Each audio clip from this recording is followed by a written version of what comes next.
Это обзор чрезвычайных происшествий в студии Александр Хавренко. В Покровске, в микрорайоне Кылбыстах, мужчина в состоянии алкогольного опьянения нанес ножевые ранения женщине. Как сообщили в МВД Якутии, инцидент произошел на почве совместного распития алкоголя.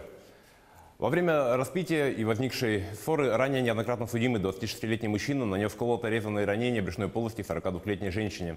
На место происшествия прибыли полицейские. При задержании подозреваемый оказал неповиновение сотрудникам полиции, однако благодаря быстрым и слаженным действиям был задержан.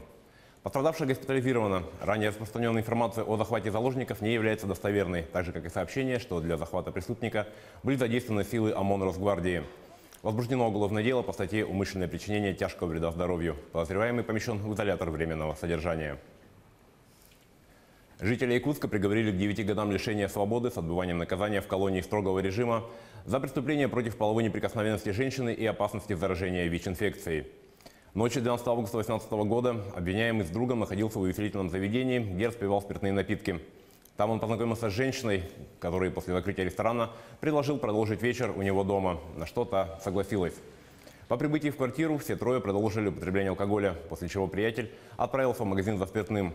В это время обвиняемый совершил изнасилование. Когда приятель вернулся, женщина воспользовалась тем, что мужчины отвлеклись и выпрыгнула из окна квартиры, расположенной на втором этаже. Во время падения она сломала ключицы и потеряла сознание.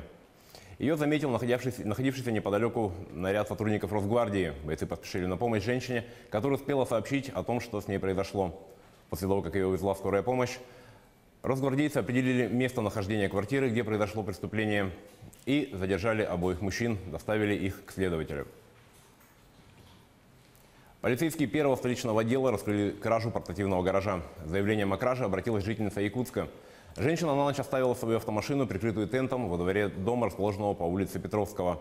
А утром не обнаружила портативный гараж.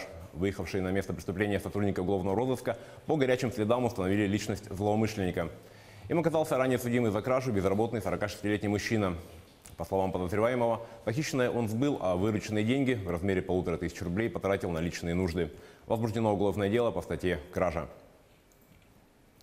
В полицию города Мирный обратилась женщина с заявлением, что из ее квартиры похитили сотовый телефон стоимостью 15 000 рублей.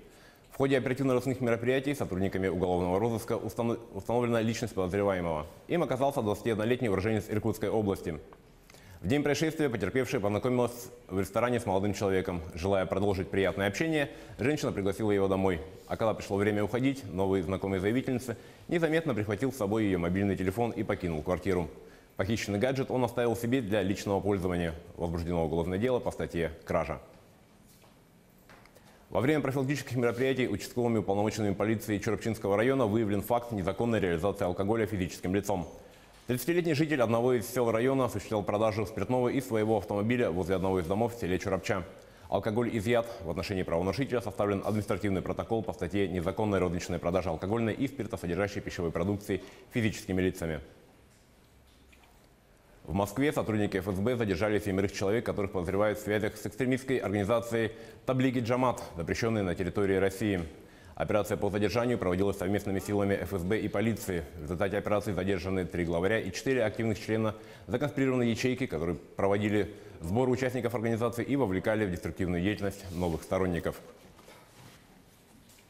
На этом наш выпуск подошел к концу. О чрезвычайных происшествиях в мире, стране и республике мы расскажем в следующих выпусках новостей.